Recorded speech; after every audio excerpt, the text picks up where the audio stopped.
Assalamualaikum warahmatullahi wabarakatuh. Baiklah, untuk pertemuan pertama ini kita akan membahas tentang konsep dasar statistik. Pada slide pertama, kita harus tahu dulu bagaimana sih perkembangan statistik di dunia. Statistik dideteksi oleh Raja Ramses II sekitar tahun 1250 sebelum Masehi. Raja Ramses II ini sudah melakukan pencatatan mengenai kelahiran dan kematian. Pada abad ke-15, statistik mulai berkembang di Eropa.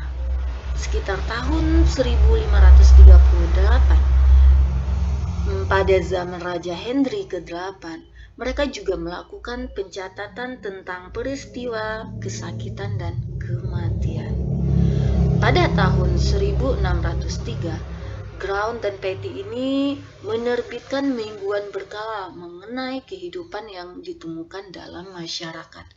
Sehingga Ground dan Petty ini dijuluki sebagai bapak statistik kesehatan karena mereka selalu menerbitkan suatu laporan. Setelah itu kita masuk dengan pengertian statistik. Statistik dalam arti sempit berarti angka atau data. Sedangkan dalam arti luas, statistik itu adalah sebagai suatu prosedur atau metode pengumpulan data, pengolahan data, analisis data, dan penyajian data. Sedangkan penelitian adalah cara ilmiah untuk mendapatkan data dengan tujuan dan kegunaan tertentu. Di sini ada dilakukan pengolahan data. Pengolahan data biasanya dilakukan dengan editing, coding, entry data, dan cleaning. Sedangkan analisis di sini untuk S1 ataupun sarjana terapan itu kita melakukan analisis univariat dan analisis bivariat. Nanti setelah ibu-ibu melanjutkan S2 nanti akan ditambahkan di analisis data yang digunakan adalah analisis univariat, analisis bivariat, dan analisis multivariat. Data di sini yang diperoleh harus akurat. Artinya, data yang dihasilkan harus memenuhi kriteria. Apa saja kriterianya? Yaitu harus valid, harus reliable, dan objektif. Apa sih valid itu? Valid itu adalah ketepatan atau kecermatan pengukuran. Artinya, ketepatan antara data yang sesungguhnya terjadi pada objek dengan data yang dapat dikumpulkan oleh peneliti. Misalkan seperti ini. Data dalam objek berwarna merah, maka data yang terkumpul oleh peneliti juga berwarna merah. Contoh lain, kita akan mengukur waktu lomba lari cepat. Kalau mengukurnya dengan jam tangan, tentu hasilnya tidak valid. Untuk lomba lari cepat akan valid bila menggunakan alat stopwatch. Contoh lain bisa juga kita melakukan survei melalui wawancara dengan orang pedesa Cianjur. Tidak valid kalau wawancaranya menggunakan bahasa Batak. Ya otomatis banyak masyarakat tidak mengerti. Akan valid bila menggunakan bahasa Sunda. Gitu. Itu adalah valid.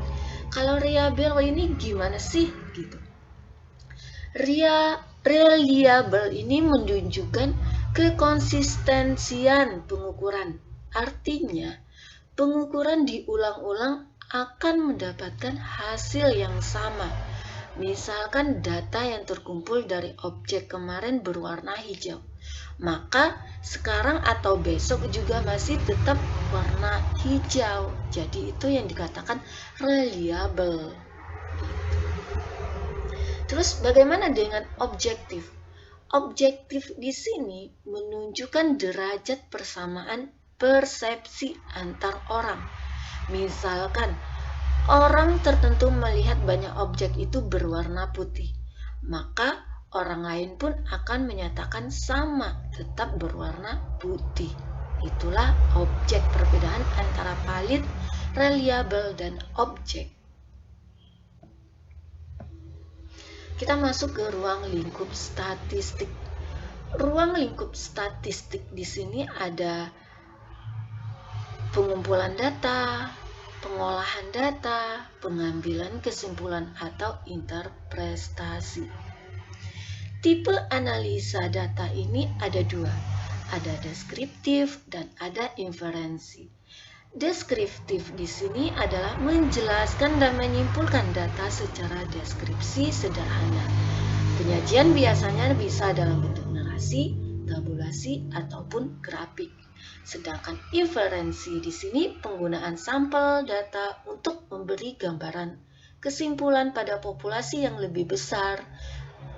Analisis ini sering digunakan untuk publikasi hasil penelitian ilmiah.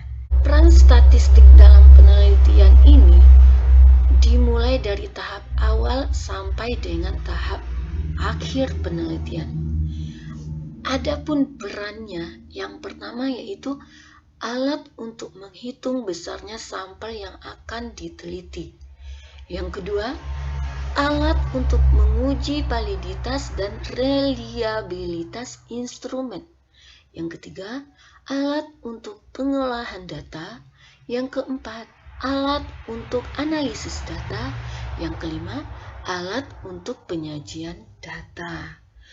Kegunaan statistik atau penelitian di dalam bidang kesehatan yaitu untuk mengukur status kesehatan masyarakat dan mengetahui permasalahan kesehatan. Ada juga membandingkan status kesehatan di satu tempat dengan tempat yang lain, atau membandingkan status kesehatan waktu lampau dengan saat sekarang. Selanjutnya yaitu kegunaannya juga untuk evaluasi dan monitoring kegagalan dan keberhasilan program kesehatan yang sedang dilaksanakan. Ada juga bisa keperluan estimasi tentang kebutuhan pelayanan kesehatan, ada perencanaan program kesehatan, dan keperluan riset dan publikasi masalah-masalah kesehatan. Oke, kita masih ke ruang lingkup statistik ya. Ruang lingkup statistik di sini adalah ukuran tendensi sentral, adalah cara untuk mengambil nilai tengah dari satu gugus data yang telah diurutkan dari nilai yang terkecil sampai yang terbesar atau sebaliknya. Di sini ada tiga, yaitu nilai min adalah nilai rata-rata, modus adalah data yang sering muncul, median adalah data titik tengah. Ini harus Ibu pahami, harus di luar kepala ketika kita bertanya tentang min, berarti Ibu harus tahu min adalah yang harus kita cari adalah nilai rata-ratanya. Dan begitu juga dengan modus dan median. Oke, kita masuk ke min, nilai rata-rata. Min adalah jumlah seluruh nilai dibagi dengan banyaknya individu. Kita bisa lihat rumus di sini. N di sini adalah sebagai ukuran sampel, N kecil dan N besar di sini adalah ukuran populasi. Contoh, kita masuk ke contoh. Contoh di sini ada jumlah sampel ada 5. Di mana tekanan darah sistolik sampel X1 adalah 120, X2 adalah 80, X3 adalah 90, X4 adalah 110, dan X5 adalah 95. Kita masukkan ke dalam rumus, di mana di rumusnya di sini adalah X sama dengan X1 ditambah X2 ditambah L ditambah Xn per N. Ya, jadi kita masukkan ke dalam rumus. X1 adalah 120 ditambah 80 ditambah 90 ditambah 110 ditambah 95 dibagi 5. Kenapa dibagi 5? Karena jumlah sampelnya ada 5. ya. Jadi jumlahnya setelah kita ditambah dibagi 5 sama dengan 99 mmHg. Jadi tekanan darah sistolik adalah 99 mmHg. Ini adalah nilai rata-rata hitung minnya. Bagaimana dengan modusnya? Modusnya di sini kita bisa lihat. Kita harus tahu dulu pengertian modus. Modus di sini adalah nilai atau variabel data yang paling banyak muncul. Ya. Contohnya kita bisa melihat Apgar score di sini. Dari nilai Apgar score kita urutkan dulu terlebih dahulu. Kita lihat nilai mana yang paling banyak muncul. Misalnya Apgar score 4, yang muncul ada 2. Terus nilai Apgar score 5 yang muncul adalah 3. Kita hitung dari sini. Ya, begitu juga dengan Apgar score 6 yang muncul adalah sebanyak 6. Dan nilai Apgar score 7 yang muncul ada sebanyak 7. Dihitung dari nilai di sini.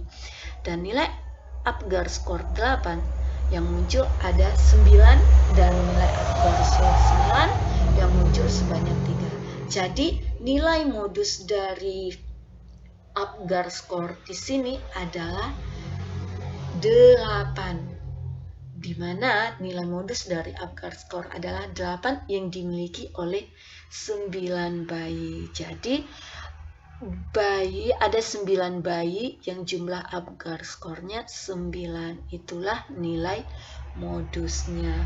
Bila jumlah frekuensi setiap data sama, maka nilai modusnya tidak ada.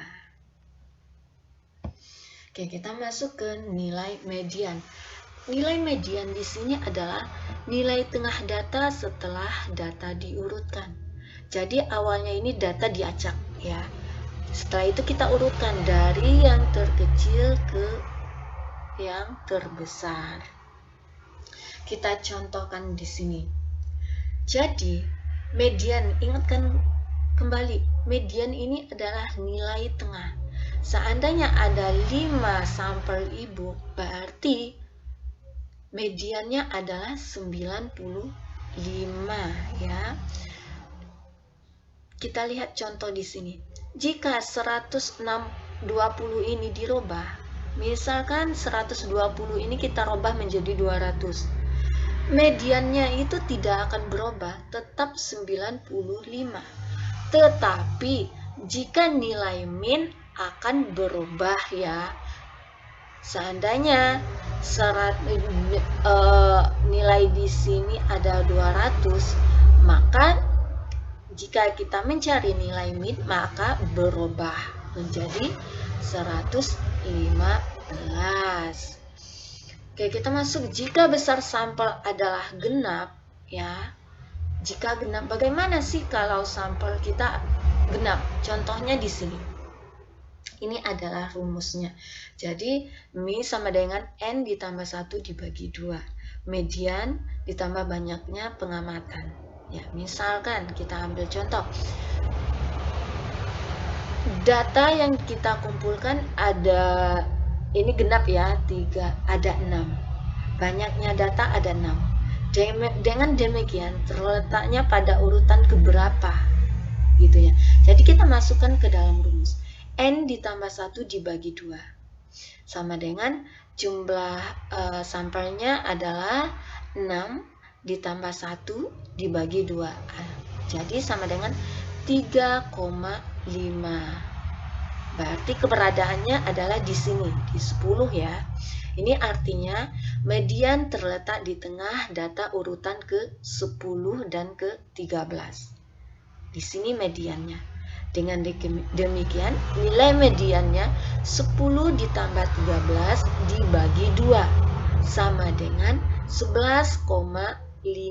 Itu adalah nilai mediannya jika sampel adalah genap.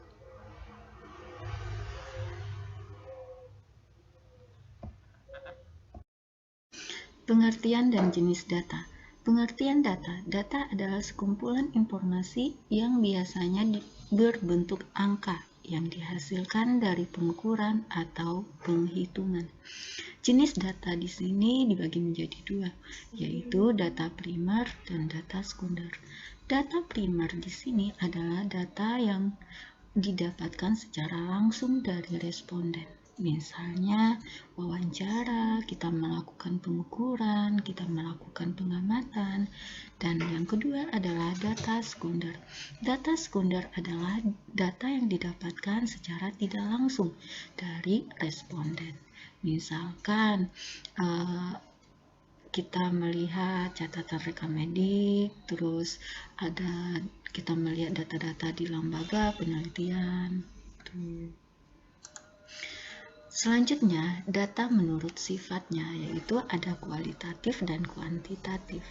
Data kualitatif di sini adalah data yang didapatkan dari hasil penghitungan dan tidak menyatakan kuantitas. Data kualitatif bisa juga diangkat dalam bentuk scoring.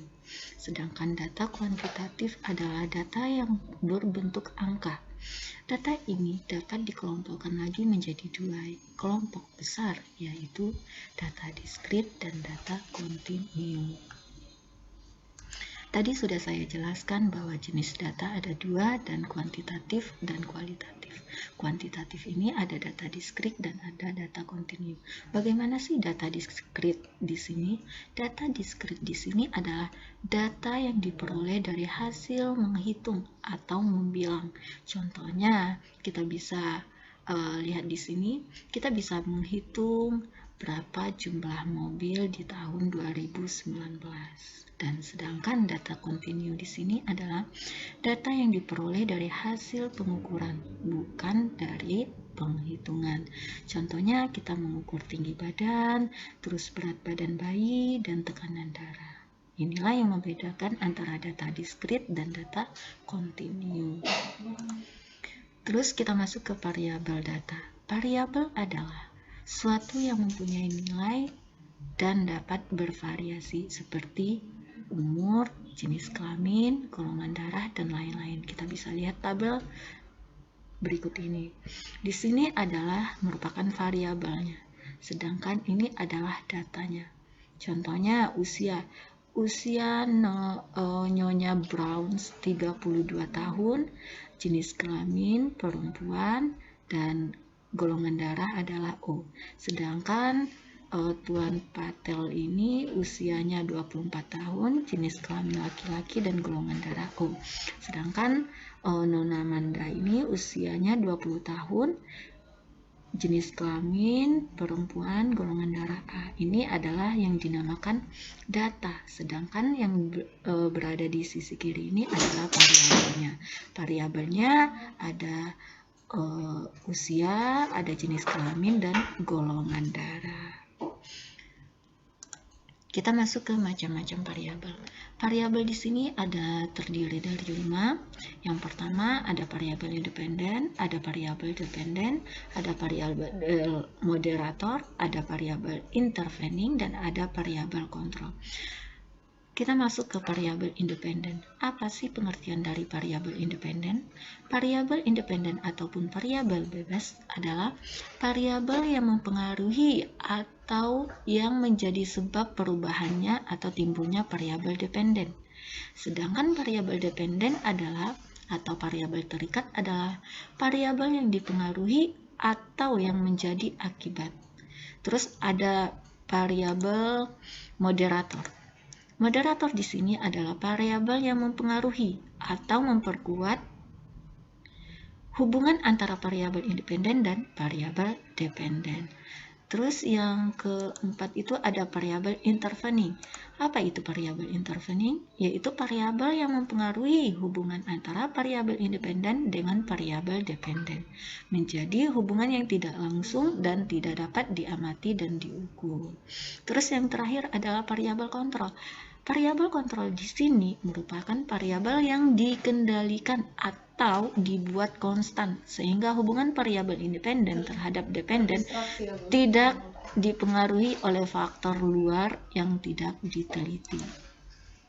Oke, kita masuk ke skala pengukuran. Skala pengukuran di sini ada 3. Ada numerik, ada kategorik dan range. Di sini kata variabel numerik di sini, skala numerik di sini dibagi dua, yaitu interval dan rasio. Sedangkan kategori ada ordinal dan nominal, dan range di sini adalah survive rate. Oke, kita masuk ke variabel kategorik. Variabel kategorik tadi ada ordinal. Ordinal di sini adalah data tidak mempunyai unit atau satuan ukuran. Grup kategori mempunyai tingkatan, misalkan miskin, menengah, kaya, atau misalnya pendidikan SD, SMP, SMA, PT, itu adalah ordinal. Contohnya lagi, dalam sebuah survei untuk melihat riwayat hipertensi ibu bersalin di RSUDX terdapat 126 responden. Hasil yang diperoleh hipertensi di mana 53,2%, tidak hipertensi di mana 46,8%. Di sini adalah variabelnya, yaitu riwayat hipertensi. Jadi kita bisa lihat di tabel ini. Untuk cara membacanya, berdasarkan tabel 5.3 dapat diketahui bahwa dari 126 orang ibu bersalin, lebih dari sebagian 67 ataupun 53,2% memiliki riwayat hipertensi gitu. Ini adalah contoh untuk variabel kategori. Oke, kita masuk lagi variabel kategorik dengan nominal. Nominal di sini adalah data tidak mempunyai unit atau satuan ukur. Grup kategori tidak mempunyai tingkatan. Contohnya, golongan darah ada O, A, B, A, B. Dan ada lagi laki-laki dan perempuan, mati dan hidup. Nah, kita bisa lihat contohnya di sini. Golongan darah ada OA, B, A per B. Di sini kita bisa lihat ada berapa jumlah darah. Golongan darah O ada 65 gitu. Ini adalah contoh variabel kategori. Oke, kita masuk ke variabel numerik atau kontinu. Data ini mempunyai unit satuan ukur. Nilai pada data merupakan bilangan real.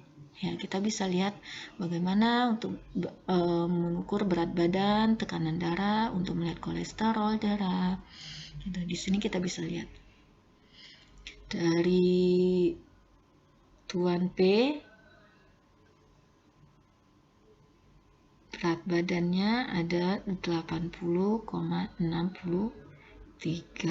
gitu. Ini adalah data kontinu atau numerik. Oke, kita masuk ke variabel numerik. Variabel numerik di sini adalah discrete. Discrete di sini adalah data dapat mempunyai unit atau satuan ukuran, di mana nilai pada data merupakan bilangan bulat. Contohnya frekuensi diare per hari, paritas, gitu. Terus bagaimana dengan variabel rasio dan interval? Variabel rasio di sini adalah variabel mempunyai nilai nol alami, seperti tinggi badan, berat badan, dan jarak. Sedangkan interval di sini adalah variabel yang tidak mempunyai nilai nol alami. Suhu, contohnya itu adalah suhu itu tidak mempunyai nilai nol. Karena 0 derajat pada skala Celsius berbeda dengan 0 derajat pada skala Fahrenheit. Oke, ini ada latihan. Tuliskan variabel dari data di bawah ini, di tabel ini, dan tentukan skala pengukuran masing-masing dan berapa jumlah populasi setiap variabel. Ya, oke, silakan dikumpul dan dikirimkan di email. Paling lambat tanggal 8, ya. Oke, demikian pertemuan kita pada hari ini. Marilah kita ucapkan hamdalah, alhamdulillahirabbil alamin. Saya tutup dengan wabillahi taufik wal hidayah. Wassalamualaikum warahmatullahi wabarakatuh.